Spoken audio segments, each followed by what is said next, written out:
इस बाबुल की अंगनाई में। मैंने अपने पिता के आंगन में 16, 18, 20 वर्ष गमा दिए। 16 सावन बीत गए इस बाबुल की अंगनाई में। अरे दोनों हाथ छुड़ा दिए मेरे 2 दिन की सहनाई ने। मेरा सब कुछ उजड़ गया, मेरा सब कुछ लुट गया, मैं अब कहीं की नहीं रही। रोते बिलखते आज विदा होती है, भाई बैठाता है। जब भाई बैठाता, बहन कंधे से कंधा लगा के बहुत रोती है। भाई भबक के रोता है, सारा समाज कहता क्यों रे, तू तो लड़ता था अपनी बहन से, तू काहे को रो रहा। तब भाई कहता कुछ भी हो, मेरी बहन हमें बहुत चाहती थी, मैं ही नाराज हो जाता था, मैं क्रोध में आ जाता था, लेकिन मेरी बहन मेरे वस्त्र धोती थी, मुझे भोजन लगा के लाती, भैया खा ले तो भूखा होगा। कोई नहीं बनाता, लेकिन मेरी बहन बनाती थी। आज मैं अकेला पड़ गया, आज मैं अकेला पड़ गया, मेरी बहन चली गई, कौन बनाएगा, कौन मेरे कपड़े धोगा। रोता है। प्यारे भक्तों, ये बेटी का स्नेह होता, बेटी का दर्द होता, पिता का त्याग होता है। ये मैंने कथा कही जरूर है, लेकिन यहाँ जितनी बेटियां बैठी, अगर पिता अपनी बेटी को शान मान करके और रात दिन एक करके और तुम्हारे लिए सब जीवन समर्पित कर देता है, तो ऐ बेटियों मेरी बात सुन लो, कभी ऐसा कदम मत उठाना कि पिता के शान पे कोई आंच आ जाए। कभी मत ऐसा कदम उठाना, ऐसी कोई गलती मत कर देना कि जो पिता शान से गर्व से सर ऊंचा करके चलता है उसका सर ना झुक जाए, ऐसा कदम मत उठाना। यही कथा से सीख है। बोलो भक्तवत्सल भगवान की जय हो। तब ब्राह्मण ने कहा बेटी क्या चाहती है? बोले पिताजी तुमने मुझे बेटी कहा। बोली कहा नहीं, तू मेरी बेटी है, मैं तेरा पिता हूँ, बोल ये पिता तेरे लिए क्या कर सकता है। तब यहीं पर रुक्मिणी जी ने कहा पिताजी मैं नहीं चाहती, मेरी माँ नहीं चाहती, मेरा पिता नहीं चाहता, लेकिन मेरा भाई जाने किस जन्म का बदला मुझसे ले रहा है, एक शराबी और जुआरी से मेरा विवाह करना चाहता है। ब्राह्मण ने कहा बेटी तुम किससे विवाह करोगी? वह तो कृष्ण कन्हैया श्याम सुंदर से विवाह करूंगी। कौन उन्हें संदेश दे, कौन उनसे कहने जाए? ब्राह्मण ने कहा बेटी तुम चिंता ना करो, कोई भी पिता, अब तुम मेरी बेटी हो, मैं तुम्हारा पिता हूँ, कोई पिता जा करके लड़के से ये नहीं कह सकता कि मेरी बेटी तुमसे विवाह करना चाहता। तुम एक चिट्ठी लिख दो और इन फूलों की सौगंध, ये फूल किसी देवी देवता पे नहीं चढ़ेंगे, अगर चढ़ेंगे ये फूल और चिट्ठी भगवान कन्हैया के चरणों में चढ़ेंगे, नहीं तो अन्यथा ये फूल नहीं चढ़ेंगे। मैं वचन देता हूँ, चिट्ठी लिख दे। तब ये 7 श्लोकों में रुक्मिणी ने चिट्ठी लिखी और क्या लिख रही? श्रुत्वा गुणान भुवन सुंदर श्रण बतान्ते निर्विश कर्ण विवरैर हर तोंगतापम श्रुत्वा गुणान। हे प्रभु जब से मैंने सुना है नारद जी के कि तुम सबसे गुणवान हो, तीनों लोकों में तुम्हारे समान गुणवान कोई नहीं है, तो महाराज हर कन्या के शरीर में एक ज्वर होता है, बुखार होता है। वो कैसा ज्वर कैसा बुखार, कैसी सास मिलेगी, कैसा ससुर होगा, कैसा पति होगा, कैसा घर होगा, एक भय होता, भय रूपी ज्वर। आज वो ज्वर हरत अंग तापम, ताप माने ज्वर, सारा ताप दूर हो गया, ज्वर दूर होगा। आप आए हमें ले जाइए, चिट्ठी मिल गई। अब जो लोग कहते हैं भगवान भगा के लाए, जरा शब्दों पे सुनना, ध्यान रखना क्या क्या लिख रहे हैं। रूपम दृशाम दृश्यमताम अखिलार्थ लाभम। हे गोविंद जब से मैंने तुम्हारे रूप को सुना कि तीनों लोकों में सबसे सुंदर हो, मुझे पूर्ण लाभ हो गया। कोई भी मेरे अंदर संकोच नहीं है, कोई भी दुविधा नहीं है। आप आए हमें ले जाए, मैं चलने को तैयार। ये लिख रहे हैं। और प्रभु इतना ही नहीं, अगर आप सुंदर हैं, आप गुणवान हैं, तो प्रभु हम भी तुमसे किसी मामले में कम नहीं है। क्यों ये लिख रही कि हम भी तो अपना लिख दें कुछ, नहीं तो भगवान सोचे कैसी होगी रुक्मिणी, क्या होगा। तो क्या लिख रही? कात्वा मुकुंद महती कुलशील रूप विद्या बया द्रविड़ धाम विराट तुल्यम काता मुकुंद। है मुकुंद, महती माने अच्छा, मेरा कुल अच्छा, रूप अच्छा, स्वभाव अच्छा, विद्या अच्छी, धन अच्छा, सब प्रकार से मैं सुंदर हूं, रूपवान हूं, विराट तुल्यम तुम्हारे बराबर हूं, ये लिख दिया। अच्छा एक बात देखें आप, जब आप, अब तो खैर मोबाइल का समय आ गया, जब चिट्ठी का समय था तो आपने देखा होगा, एक तो मेरे पति होंगे और पति से बराबरी करना ठीक नहीं, ये शब्द ही गलत हो गया। दूसरी बात, कहो भगवान ये सोचे कि रूप में, रंग में, विद्या में, घर में, धन में और द्रविड़ में सब में बराबर है, और ऐसा ना हो कि लड़ी में बराबर हो। भाई बराबरी तो फिर सब में देखी जाएगी, लड़ने में बराबर हो, तो ये बराबरी का शब्द गलत, लाओ काट दें। लेकिन फिर सोचा ये अगर मैं शब्द काटती हूं तो ये कौन चिट्ठी है? ये प्रीति पत्रिका है, और प्रीति पत्रिका कटी फटी नहीं होनी चाहिए। देखो संस्कृत भाषा में प्रीति पत्रिका और हिंदी भाषा में पीली चिट्ठी एक ही बात, तो क्या करे, शब्दों से संभाले। आज भगवती शब्दों से संभालने क्या लिख रही, अरे गोविंद हमारा भाई जाने किस जन्म का बदला ले रहा, मेरी माँ नहीं चाहती, मेरा पिता नहीं चाहता, मैं नहीं चाहती, मेरे भाई ने मुझे बलि बना करके बीचों बीच में रख दिया। एक तरफ आप है सिंह और इधर है शिशुपाल सियार। देखो शिशुपाल को सियार कह रहे हैं और भगवान को सिंह कह रहे हैं। प्रभु हम बलि हैं, और बलि किसकी होती मालूम? जो वीर होता, बलवान होता, वही बाजी मारता है। तो हम तो आपकी बलि हैं, आप सिंहों के सिंह हैं, आप हमें आए दहाड़ते हुए ले जाए, और कहीं आपकी बलि शिशुपाल ले गया यानी कि सियार ले गया, तो आपको क्या कहा जाएगा? सियार से गया बीता। बोलो, इतनी बड़ी चुनौती दी और लोग कहते कि भगवान ने गलत किया। बोलो इस चुनौती को स्वीकार करते कि ना करते?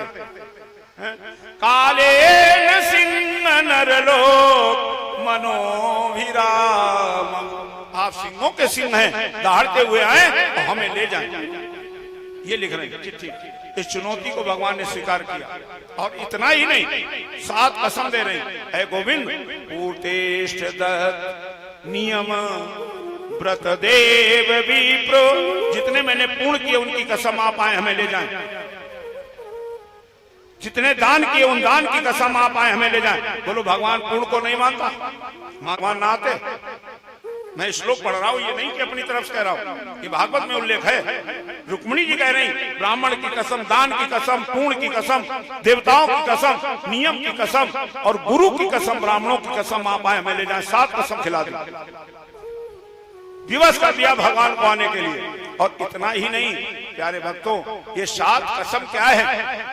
हमें तो ये लगता है कि 7 कसम ही बंधन में मानते हैं, नहीं तो जब विवाह होता है तो जो भामरे डाली जाती तो क्या भामरों का कमाल है जो बंधन में मानते? नहीं, भामरों का कमाल नहीं है। क्यों? आपने देखा होगा जब भामरे पढ़ती हैं और पंडित जी डलवाते तो कहते कि पहली भामर पढ़ रही गाओ, तो क्या गाती हो? शायद आप लोग यहाँ तो नहीं बताओगी, लेकिन गाती हो। और क्या कहती हो? पहली भामर हो अबे बिटिया बाप है, दूसरी हो बाप की, तीसरी हो अच्छा घूम रो लड़का हो बिटिया बाप की,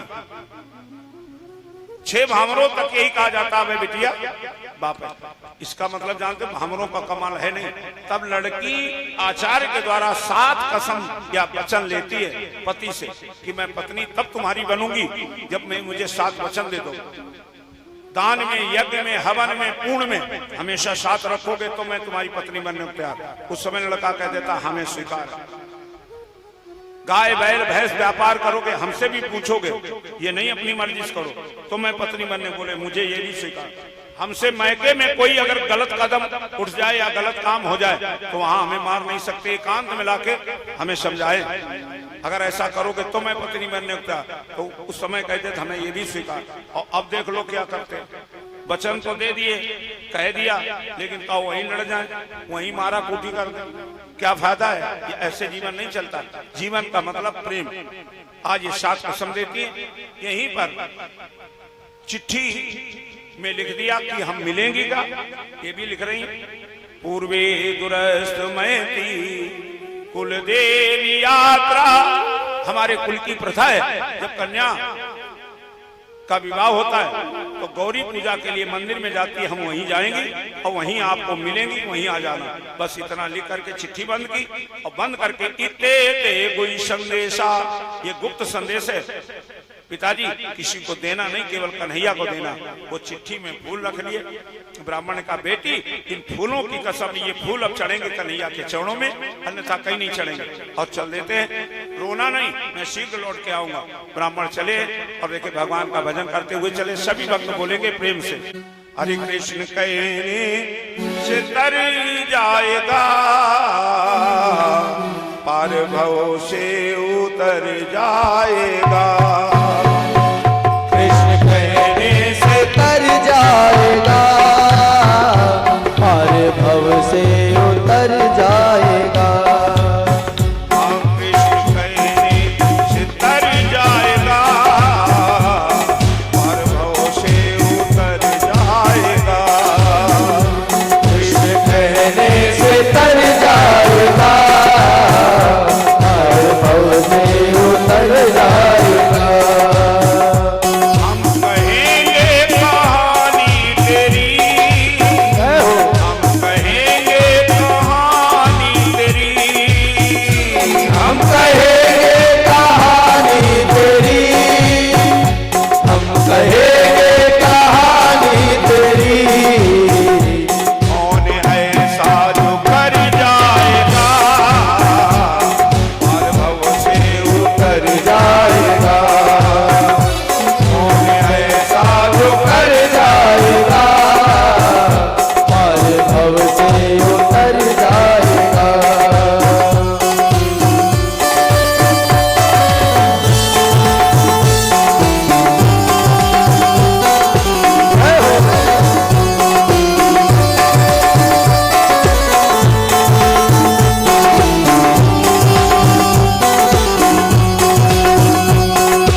प्रभु के आगे तू झोली फैला, प्रभु के आगे तू झोली फैला, प्रभु के आगे तू झोली। रामायण में देखा होगा, गौरी पूजन जनन पठाई, सीता जी जब गौरी पूजा के लिए गई और चरणों में सर रख के रोई कि क्या धनुष नहीं टूटेगा, और धनुष नहीं टूटेगा तो क्या विवाह नहीं होगा, और चरणों में रख के सर जैसे रोई, तो वहां भी इशारा करना चाह रही थी कि लोग कहते हैं वो जो फूल तोड़ रहे अभी वही धनुष तोड़ेंगे, विवाह होगा, लेकिन नहीं, इशारा नहीं किया। और क्या किया, बोले मन प्रसन्न तब भई भवानी, और खसी माल मूरत मुस्कानी, माला टूट के गिर गई, मूर्ति प्रसन्न दिखाई दी। अगर पूजा करते समय चावल फूल और कुछ फैल जाए तो ये शुभ संकेत है, अशुभ मत समझना, ये अच्छा होता। आज माला टूट के सीता के ऊपर गिरी, भगवती समझ गई ये शुभ संकेत है, धनुष भी टूटेगा और विवाह भी होगा। तब इन्होंने झड़ी लगा दी, जय जय किलिवरराज किशोरी, जय महेश मुखचंद चकोरी, जय गजवदन खड़ानन माता, जगत जननी दामिनी दुर्गाता, झड़ी लगा दी। आज यही यहाँ भी जब रोई है तब प्यारे भक्तों भगवती ने क्या इशारा किया, बाम उरु भुजो नेत्र स्फुरन प्रिय भासिना, भगवती की बाई जंगा फड़की, बाया हाथ फड़का और बाया नेत्र फड़का। माताओं बहनों का बाया अंग फड़के बहुत शुभ और भैया भक्तों का दाहिना अंग फड़के बहुत शुभ, ये शुभ संकेत है। जैसे ये संकेत हुए, जंगा फड़की, भगवती समझ गई प्रिय मिलन होने वाला है, भुजा का मतलब विजय होने वाली है, आंख का मतलब प्रिय दर्शन होने वाले। तब ये खुश होकर के अपनी सखियों से कहती, क्या कहती हैं, आओ जरा देखें। अरे